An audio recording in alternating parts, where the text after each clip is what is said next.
ইন্নাল্লাহা ইউহিব্বুল মুত্তাকিন, নিশ্চয় আল্লাহ তাআলা খোদাভীরু মুত্তাকিদেরকে ভালোবাসেন। ভালোবাসেন কে? আল্লাহ তাআলা। যারা তাকওয়া খোদাভীতি অর্জন করবে আল্লাহ তাআলা তাদেরকে ভালোবাসবেন। কোন বান্দা আল্লাহ তাআলার যদি ভালোবাসা পেয়ে যায়, তাহলে পৃথিবীর কোন জিনিস যদি সে না পায় তাহলে কোন আফসোস তার থাকবে না। কারণ আল্লাহ তাআলার ভালোবাসা যে বান্দা পেয়ে যাবে, আল্লাহ তাআলা যে বান্দাকে ভালোবাসবেন, ওই বান্দার জান্নাত ছাড়া আর অন্য কোনো ঠিকানা হতে পারে না। কথা ঠিক কিনা? আল্লাহ তাআলা ভালোবাসবেন। 3 নম্বর পুরস্কার, খোদাভীরু মুত্তাকিদের সঙ্গে আল্লাহ তাআলার সাহায্য থাকবে, আল্লাহ তাআলা তাদের সঙ্গে থাকবেন। সূরা বাকারার 194 নম্বর আয়াত আল্লাহ তাআলা বলেন, ওয়াত্তাকুল্লাহ ওয়া'লামু আন্নাল্লাহা মা'আল মুত্তাকিন, তোমরা আল্লাহ তাআলাকে ভয় করো এবং নিশ্চিতভাবে জেনে রাখো যে মহান আল্লাহ তাআলা খোদাভীরু মুত্তাকিদের সঙ্গে থাকেন। অর্থাৎ আল্লাহ তাআলার সাহায্য, আল্লাহ তাআলার করুণা দয়া মুত্তাকিদের সঙ্গে সর্বদা থাকবে, যারা খোদাভীরু তাকওয়া অর্জন করবে। এটা হলো 3 নম্বর পুরস্কার। 4 নম্বর, যারা তাকওয়া খোদাভীতি অর্জন করবে তারা সফল কাম হয়ে যাবে। আল্লাহ তাআলা সূরা বাকারার 189 নম্বর আয়াতে বলেন, ওয়াত্তাকুল্লাহা লাআল্লাকুম তুফলিহুন, তোমরা আল্লাহকে ভয় করো, তোমরা আল্লাহকে ভয় করো যাতে তোমরা সফল কাম হতে পারো। ফালাহ, তোমরা সফল কাম হতে পারো, কামিয়াব হতে পারো। ফালাহ বলা হয় এমন সফলতা যে সফলতার পরে কোনো সময় আর ব্যর্থতা আসবে না। ফালাহ বলা হয় এমন সফলতা যে সফলতার পরে কোনো ব্যর্থতা আসবে না। ওই সফলতার পরে কোনো পেরেশানি আসবে না, এবং এমন সফলতা যে সফলতা কোনোদিন হাতছাড়া হয়ে যাবে না। এই জন্য দেখুন, যখন আপনারা আজান শুনেন, আজানের ভিতরে বলা হয় হাইয়া আলাস সালাহ, হাইয়া আলাল ফালাহ, আসো সফলতার দিকে। ফালাহ এমন সফলতা যার পরে কোনোদিন আর ব্যর্থতা আসবে না। তাহলে নামাজে যে আসবে, এতে এমন সফলতা সে পাবে, কোনোদিন তার ব্যর্থতা আসবে না, পেরেশানি আসবে না, কোনোদিন তার হাতছাড়া হবে না। যেমন দেখেন, একজন মানুষ, একজন ছাত্র, সে এসএসসিতে গোল্ডেন এ প্লাস পেল, তাহলে পরের যে ধাপ এইচএসসি, সেখানে গোল্ডেন এ প্লাস পাবে এমন কোনো নিশ্চিত আছে? বলেন আছে? প্রথম বছর ব্যবসায়ে 10 লক্ষ টাকা নিয়ে ব্যবসা শুরু করলো, প্রথম বছরে 2 লক্ষ টাকা লাভ হয়েছে, পরের বছর কি 2 লক্ষ টাকা লাভ হবে এমন নিশ্চয়তা আছে? নেই। তাহলে এটাকে ফালাহ বলা হয় না। এই যে 2 লক্ষ টাকা লাভ করলো, অথবা এসএসসিতে সে গোল্ডেন এ প্লাস পেল, এটাকে ওই সফলতা ফালাহ বলা হবে না। তাহলে আল্লাহ তাআলা মুমিনদেরকে এমন সফলতা দিবেন, তার কোনোদিন তার ব্যর্থতা আসবে না। সেটা হলো কোথায়? সেটা হলো জান্নাত। এর বিনিময়ে, তাকওয়ার বিনিময়ে আল্লাহ পাক দান করবেন। 5 নম্বর পুরস্কার তাকওয়ার। আল্লাহ তাআলা তাকওয়ার বদলতে আসমান এবং জমিনের বরকতের সব দরজাগুলি খুলে দিবেন। আল্লাহ তাআলা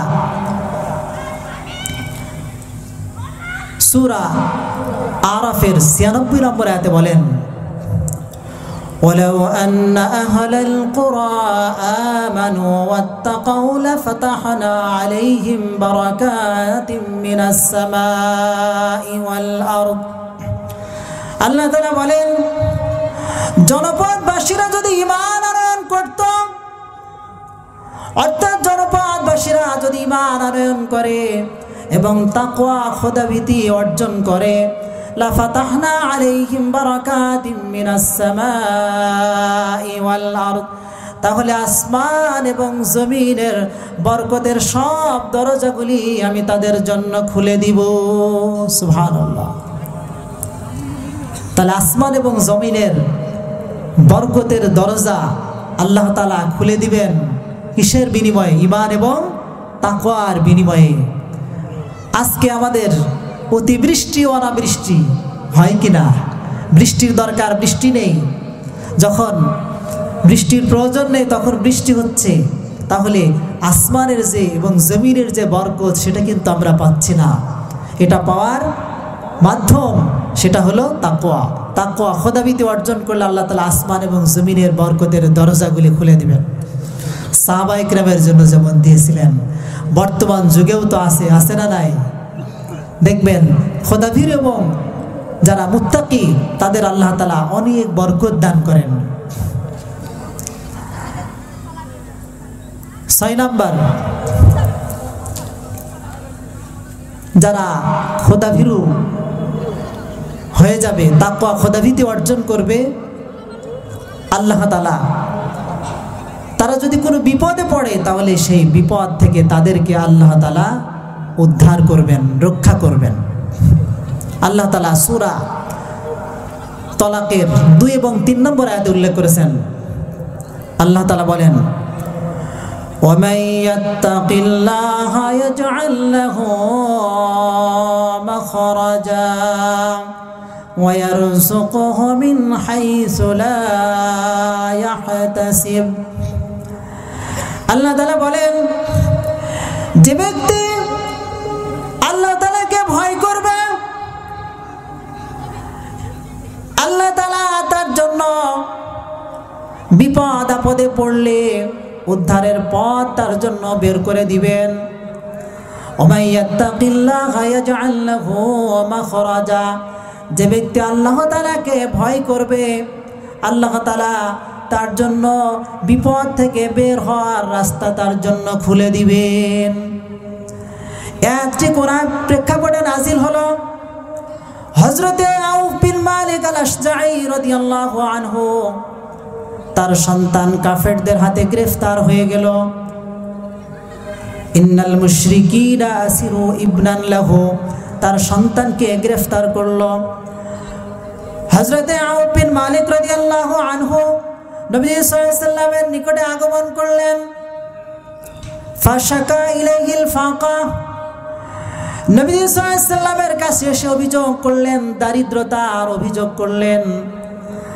যেহেতু সন্তান কাফেরদের হাতে বন্দী হয়ে গেছে এবং সেটাও বললেন যে তার সন্তান কাফেরদের হাতে বন্দী অবস্থায় রয়েছে এবং তার মা সন্তান বন্দী হওয়ার কারণে অস্থির হয়ে গেছে, সহ্য করতে পারছে না। নবী সাল্লাল্লাহু আলাইহি ওয়াসাল্লাম এই সাহাবীকে লক্ষ্য করে বললেন, ইত্তাকিল্লাহ ওয়াসবির, হে আউফ বিন মালিক, আল্লাহকে তুমি ভয় করো, ওয়াসবির এবং ধৈর্য ধারণ করো,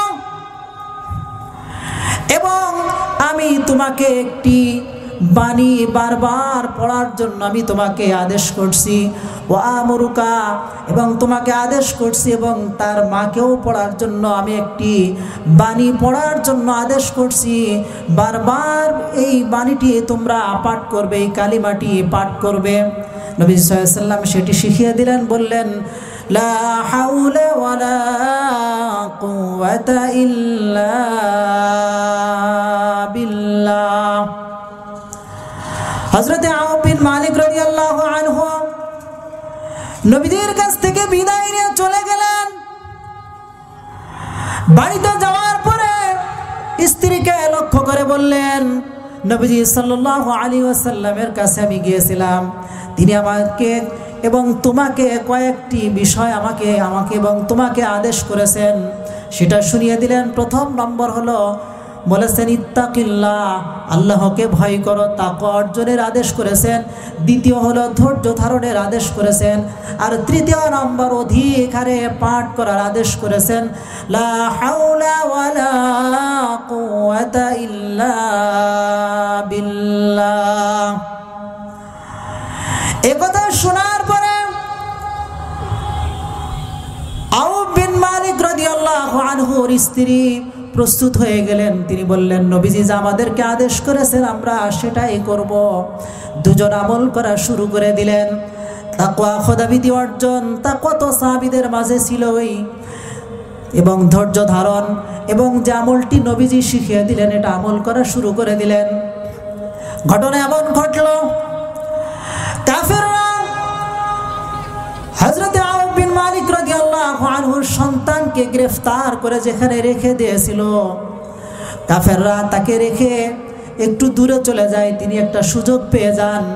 এই সুযোগে আউফ বিন মালিক রাদিয়াল্লাহু আনহুর ওই সন্তান সেখান থেকে পলায়ন করেন, সেখান থেকে বের হয়ে যান। বের হয়ে যখন রওনা দিয়েছেন, বের হওয়ার পরেই আরেকটি সুযোগ পেয়ে গেলেন। তখনও দেখতে পেলেন যে কাফেররা হযরত আউফ বিন মালিক রাদিয়াল্লাহু আনহুর সন্তানকে গ্রেফতার করেছিল। তাদের ছাগলের বিশাল পাল, সেখানে কোনো মানুষজন নেই। সুযোগ পেয়েছেন হযরত আউফ বিন মালিক রাদিয়াল্লাহু আনহুর এই পুত্র তাদের ছাগলের পাল সেটাকে নিয়ে চলে আসলেন। তার সংখ্যা ছিল 40,000 শাতেন। ওই ছাগলের পরিমাণ ছিল একটি নয়, দুটি নয়, 100 নয়, 200 নয়, 1000 নয়, 2000 নয়, 4000 ছাগল নিয়ে তিনি রওনা দিলেন। সেখান থেকে ফিরে আসলেন। সুবহানাল্লাহ। আমার ভাইরা লক্ষ্য করে দেখুন, হযরত আউফ বিন মালিক রাদিয়াল্লাহু আনহু তার সন্তান কাফেরদের হাতে বন্দী, এর চেয়ে তো বড় বিপদ আর কিছুই হতে পারে না। দ্বিতীয় নাম্বার হলো যে অর্থনৈতিক সংকটে ভুগছেন, রিজিকের অভাব অনটনে তিনি ভুগছেন। নবীজি সাল্লাল্লাহু আলাইহি ওয়াসাল্লাম তাদেরকে তাকওয়া খোদাভীতি অর্জনের আদেশ করলেন, তাকওয়ার আদেশ করলেন। আর এর বিনিময়ে মহান আল্লাহ তাআলা ওই সন্তানকে ওখান থেকে বের হওয়ার পথ খুলে দিলেন। সেখান থেকে মুক্তি পেয়ে গেল হযরত আউফ বিন মালিক রাদিয়াল্লাহু তাআলা আনহুর সন্তান, এবং আল্লাহ তাআলা তাদের এমন স্থান থেকে রিজিক প্রদান করলেন যে কল্পনাও করে নাই। সেখান থেকে মুক্তি পাওয়ার পরে এমন অর্থ সম্পদ তার হাতে চলে আসবে। আল্লাহ তাআলা সেটাই বলেছেন, ওয়ারযুকুহু মিন হাইসু লা ইয়াহতাসিব। 7 নাম্বার পুরস্কার, আল্লাহ তাআলা এমন স্থান থেকে রিজিক প্রদান করবেন যে সেখান থেকে তার রিজিক আসবে কল্পনাও করে নাই। সুবহানাল্লাহ। এটা কিসের বিনিময়ে দিয়েছেন? তাকওয়ার বিনিময়ে।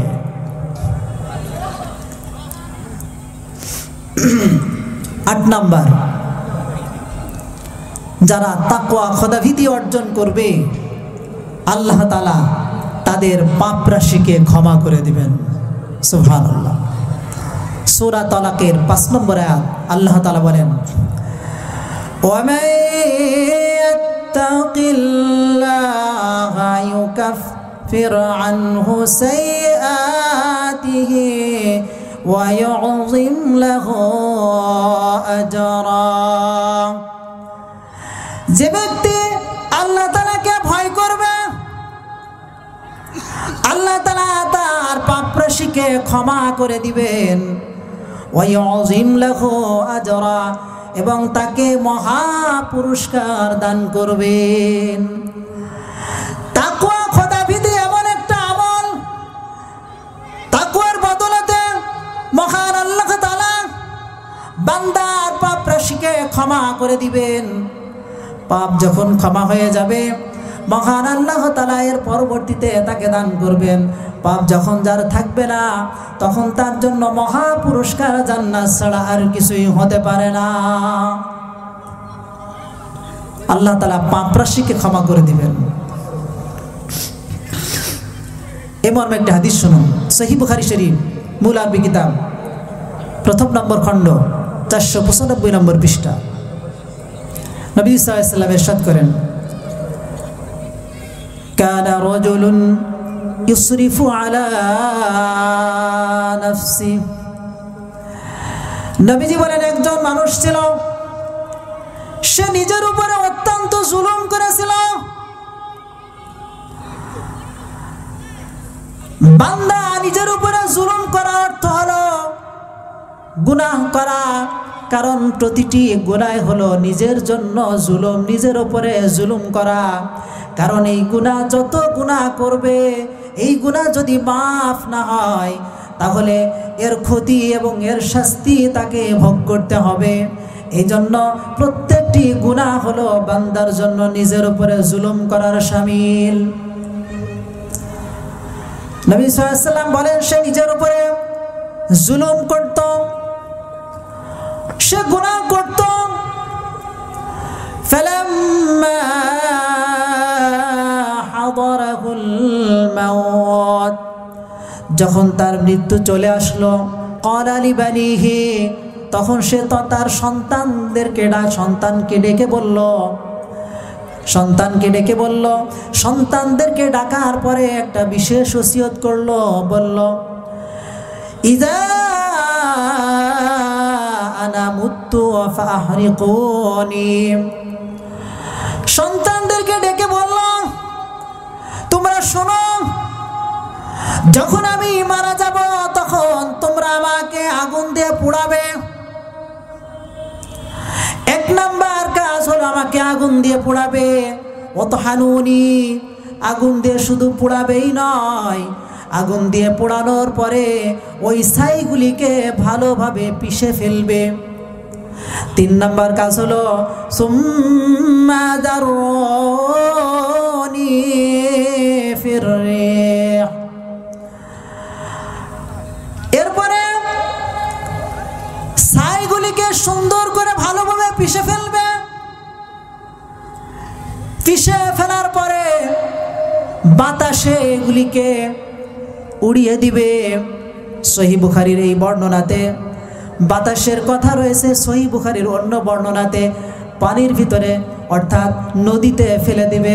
কিছু অংশ নদীতে ফেলে দিবে, কিছু অংশ বাতাসে ফেলে দিবে, এভাবে ভাগ করবে।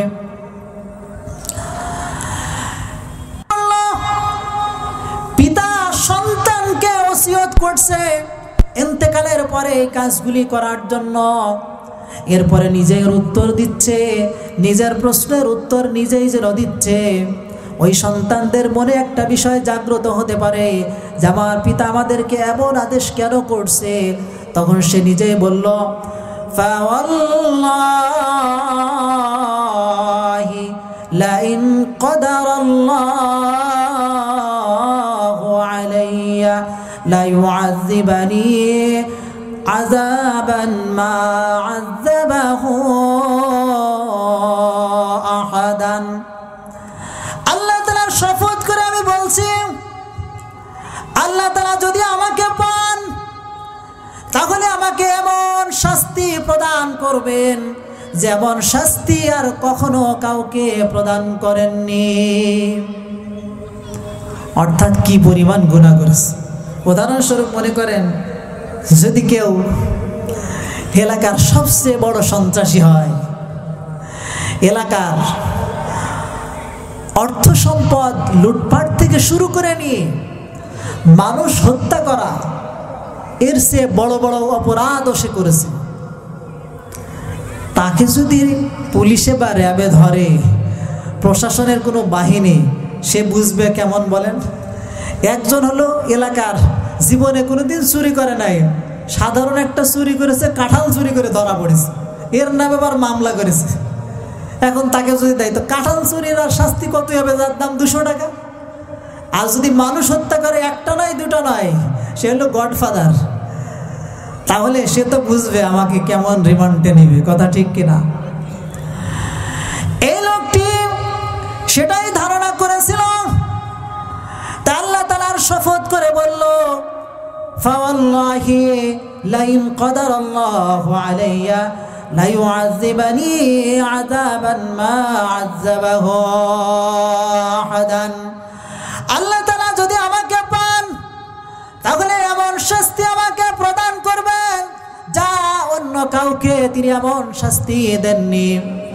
এ কথা বলল, সন্তানদেরকে যেহেতু ওসিয়ত করলো, সন্তানরা ওই পিতার ওসিয়ত অনুযায়ী সেটা পালন করলো।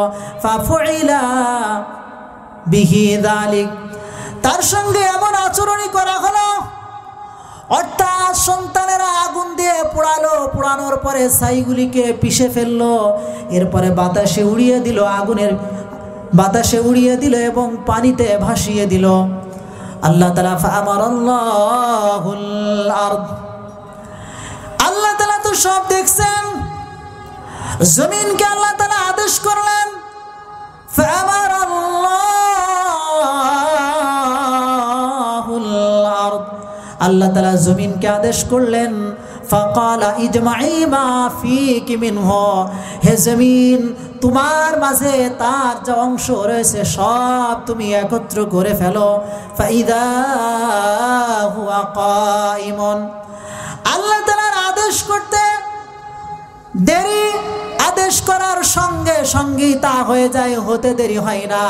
আল্লাহ তাআলা বলেন কুন ফায়াকুন, আল্লাহ তাআলা বলেন হও, সঙ্গে সঙ্গে হয়ে যায়। কথা ঠিক কিনা? ফাইদা হুয়া কাইমুন, সে লোকটি দাঁড়িয়ে গেল। আল্লাহ তাআলা এই বান্দাকে বার লক্ষ্য করে বললেন মা হামালাকা আলা মা সানাআতা, হে বান্দা কিসের কারণে তুমি এমন করেছো, এমন করতে তোমাকে কোন জিনিস উদ্বুদ্ধ করেছে, এমন করেছো কেন? তখন সে বলল ইয়া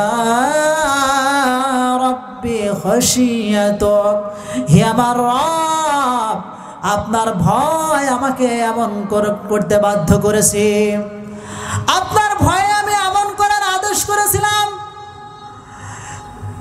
তার মনের ভাবটি আল্লাহ তাআলার সামনে ব্যক্ত করলো লোকটি, আল্লাহ আমি তো নিজের উপরে এমন জুলুম করেছি, এমন গুনাহ করেছি, আমি জানি আমি শাস্তি পাওয়ার যোগ্য এবং সবচেয়ে বেশি শাস্তি আমাকে দেওয়া হবে, আপনার ভয়ে আমি এমন করার আদেশ করেছি।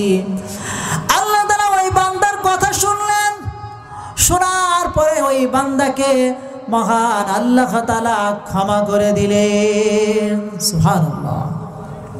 তাহলে আল্লাহ তাআলার ভয় মানুষের গুনাহকে ক্ষমা করে দেয়। কথা ঠিক কিনা? তাহলে আমাদের অন্তরে তাকওয়া খোদাভীতি অর্জন করতে হবে কিনা? অর্জন করতে হবে। কারণ যখন খোদার ভয় থাকবে, আল্লাহ তাআলার ভয় থাকবে, সে গুনাহ করতে পারবে না, প্রকাশ্যেও নয় এবং গোপনেও নয়। রাতের আধারে কেউ দেখে না, চুরি করার জন্য গেছে, এখন ওই রাতের আধারের সঙ্গে যদি কেউ না থাকে, একাও যদি চুরি করার জন্য যায়, ডাকাতি করার জন্য যায়, যদি চিন্তাও করে, কেউ না দেখলে দেখছেন কে? কথা বলেন আল্লাহ। অন্তরে যদি আল্লাহর ভয় থাকে, সে চুরি করতে পারবে না, ডাকাতি করতে পারবে না, চিন্তাই করতে পারবে না, সুদ খেতে পারবে না, ঘুষ খেতেও পারবে না, মানুষ হত্যাও করতে পারবে না। কথা ঠিক কিনা? আর ভয় না থাকলে সব পারবে। 8 নাম্বার বললাম। 9 নাম্বার, আল্লাহ তাআলা জান্নাত দান করবেন। কি দান করবেন? তাকওয়ার বিনিময়ে জান্নাত। আল্লাহ তাআলা সূরা আল ইমরানের 133 নম্বর আয়াতে বলেন ওয়াসারিউ ইলা মাগফিরাতিন মির রাব্বিকুম ওয়া জান্নাতিন আরদুহাস সামাওয়াতু ওয়াল আরদ উইদ্দাত লিল মুত্তাকিন। তোমরা তোমাদের রবের ক্ষমা পাওয়ার জন্য তোমরা দ্রুতগামী হয়ে যাও, তোমাদের রবের ক্ষমা পাওয়ার জন্য তোমরা দ্রুত অগ্রসর হও এবং ওই জান্নাত পাওয়ার জন্য যে জান্নাতের প্রশস্ত হবে আসমান এবং জমিনের সমপরিমাণ। উইদ্দাত লিল মুত্তাকিন, আল্লাহ তাআলা ওই জান্নাত তৈরি করে রেখেছেন মুত্তাকিদের জন্য। কাদের জন্য জান্নাত? মুত্তাকিদের জন্য। তাহলে আল্লাহ তাআলা জান্নাত দান করবেন কাদেরকে? মুত্তাকিদেরকে। কিসের বিনিময়ে? তাকওয়ার বিনিময়ে। 10 নম্বর, তাদের জন্য সুসংবাদ। কিসের সুসংবাদ? আল্লাহ তাআলা বলেন, আলা ইন্না আউলিয়া আল্লাহি লা খাউফুন আলাইহিম ওয়ালা হুম ইয়াহজানুন আল্লাযীনা আমানু ওয়া কানু ইয়াত্তাকুন। ভালোভাবে শুনে রাখো, আল্লাহ তাআলার বন্ধু যারা, তাদের কোনো ভয় ভীতি থাকবে না, তাদের কোনো চিন্তাও থাকবে না। আল্লাহ তাআলার প্রিয় বান্দা এবং বন্ধু কারা? আল্লাযীনা আমানু ওয়া কানু ইয়াত্তাকুন, যারা ঈমান আনয়ন করেছে এবং তাকওয়া খোদাভীতি অর্জন করেছে। সুতরাং যারা ঈমান আনয়ন করবে এবং তাকওয়া খোদাভীতি অর্জন করবে, মহান আল্লাহ তাআলা তাদের জন্য ঘোষণা দিয়ে দিয়েছেন, তাদের কোনো ভয় ভীতিও থাকবে না, তারা কোনো চিন্তিত হবে না। এটা হলো তাদের জন্য সুসংবাদ। হাসরের ময়দানে মৃত্যু থেকে শুরু করে নিয়ে মৃত্যুর পর কবর, মৃত্যুর সময় তাদের কোনো চিন্তা থাকবে না, তাদের কোনো ভয় থাকবে না। কবরে তাদের কোনো ভয় থাকবে না, তাদের কোনো চিন্তা থাকবে না। হাসরের ময়দানে যখন মানুষ সমবেত হবে, তাদের কোনো ভয় থাকবে না, তাদের কোনো চিন্তা থাকবে না। মহান আল্লাহ তাআলা এ সকল বান্দাদের হাসরের ময়দানে যাদের কোনো ভয় ভীতি থাকবে না, সিরাত পার হয়ে যাবে, মিজানের পাল্লা, মিজানে তার আমলনামা মাপা হবে, তাদের কোনো ভয় ভীতি থাকবে না। এভাবেই মহান আল্লাহ তাআলা ওই বান্দাদেরকে জান্নাতে পৌঁছিয়ে দিবেন। সুবহানাল্লাহ। ভয় ভীতি যদি না থাকে, তাহলে তো কোনো চিন্তাও নেই, কোনো ভয়ও নেই। এই হলো 10টি তাকওয়া কাকে বলে এবং তাকওয়ার গুরুত্ব, এবং তাকওয়া খোদাভীতি অর্জন করলে 10টা তাদের পুরস্কার।